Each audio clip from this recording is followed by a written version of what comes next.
Hello everyone, welcome in quite different video on my channel. I'm not going to make anything fantasy or creepy, but I'm going to make something normal.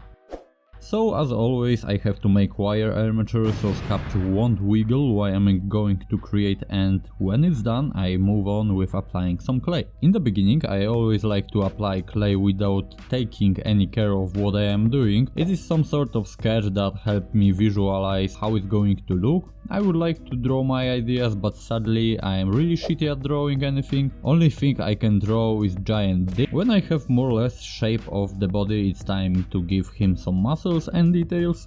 It's time to answer why this time I'm making something normal, and it is Black Panther. So it is some sort of memorial for my cat. Sadly I had to put him to sleep because he was very sick, and I'm making this kind of memorial because Sauron, my cat, opened my eyes for these animals and he proved me that they can be very lovely. Now I have 4 cats and I love every one of them, so that's why I'm making this kind of memorial. Anyway, now time to move on for the main part of the sculpture, and I have to admit I was struggling a lot with this head. It was not my first time of sculpting cat head, but goddamn, I don't know why it was so difficult to make it look good. As you can see, when I attached head to the body, he looked more like a dog than a panther, but later off camera I changed it to look more decent. Time for the cutest part, and it is paws. Cat paws, no matter how big cat is, they always have cute as fuck paws, and here I wanted to catch motion of how he is swimming in a river. And at the end it was time to add fur texture with this tool, and that's all for sculpting.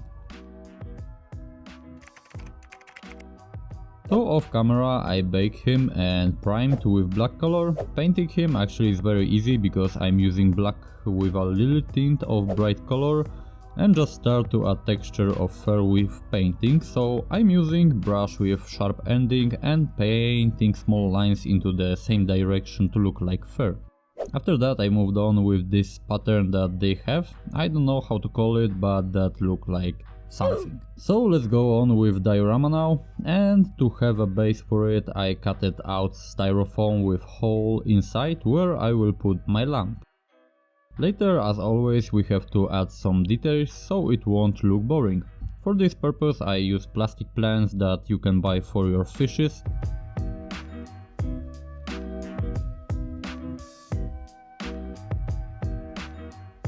When I was satisfied with the amount of plants, I just poured some PVA glue all over, spread it with some stick that is so destroyed that I cannot call it brush anymore, and drop sand everywhere. Obviously nothing can give you more convincing look of sand than sand.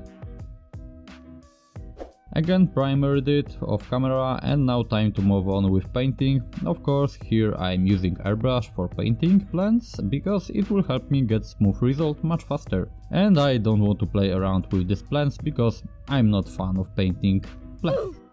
After that I moved on with ground. Here I used 2 different colors of brown, light brown, etc. and wet blended them, so I was blending them on diorama while paint was still wet. That's very useful technique, by the way.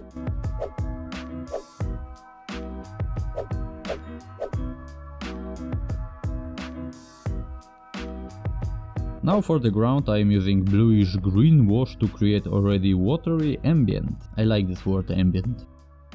After that, with airbrush I am adding some blue colors for my plants to give them more convincing look of underwater plants.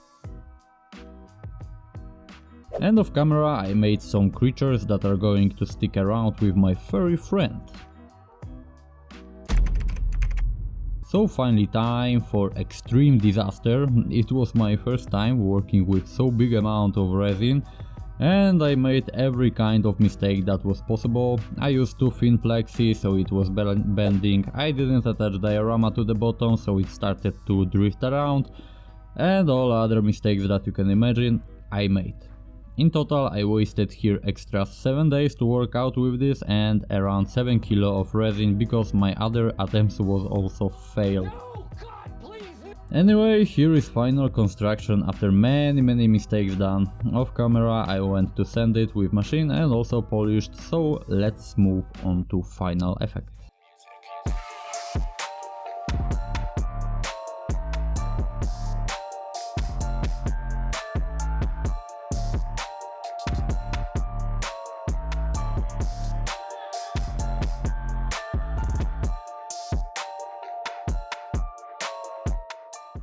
So that's all for this video.